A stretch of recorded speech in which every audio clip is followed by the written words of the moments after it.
Well, it doesn't matter how many likes you think you might get. No photo is worth dying for.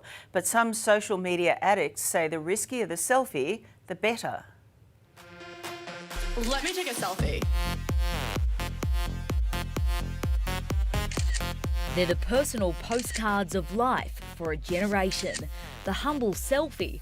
But some people are going to extraordinary and dangerous lengths Let me take a selfie. to capture the happy snap to beat them all. All the warning signs are there. All right, well, I think we should jump it. But for many, the temptation is simply too great. Yeah, I'm going to take my camera. I want to do a full experience. 40 years ago, it was cutting-edge pop artist Andy Warhol who said everyone has their 15 minutes of fame. Now the Instagram generation has taken that to new extremes. People are just focused on one thing. They want that shot. They want that thing for the social media, and their whole attention goes into that. This woman at an American zoo couldn't resist taking a selfie with a jaguar. But while she saw it as a rare photo op, the hungry jaguar saw her as lunch. And then there's the fatal photos, where some took the risk and paid the ultimate price for a few moments of He fame. slipped and fell more than 10 metres over the cliff's edge. Since 2011, the quest for extreme selfies has killed more than 250 people around the world. And closer to home, more and more Aussies are snapping risky selfies with tragic consequences. He slipped and fell while taking a photograph at the tourist spot, The Gap. In the last year alone, 2 people have died here at Cape Solander in Sydney's Sutherland Shire trying to snap a selfie with a whale. But it's feared not even that may be enough to stop a new generation risking it all in locations like this in pursuit of the perfect pic. Who would have thought snapping a photo or video for social media could prove fatal? Let me take a selfie. What about the people you're leaving behind? What about your family and your friends? You know, what the impact that's going to cause for them.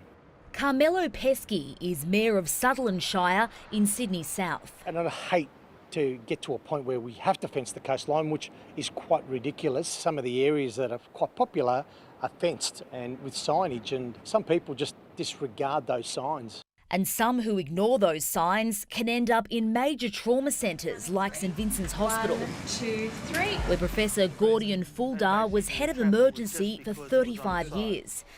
In that time, he's seen it all, but he says the rise of social media has made young people more reckless in their behaviour. Everything from cars, bikes, unimaginable what things, jumping off buildings.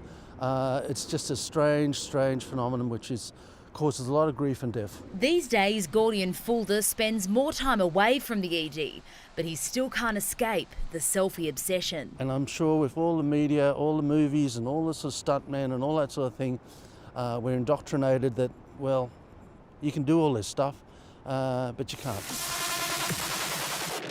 Stuntman Jimmy Christensen risks his life for a living, but says not even he would be willing to attempt some of what he sees on social media. Even for someone like myself in my line of work, that stuff is just incomprehensible, to be honest with you. It just doesn't make sense that you'd risk all of that for a photo. He says while it takes a stuntman hours of preparation to assess the risks, these selfie seekers snap now and think later. What's concerning is, you know, the narcissistic aspect that this whole selfie thing is driving. People are just pushing the boundaries with no experience, no clue as to what they're doing. That's why people are dying. Let me take a selfie.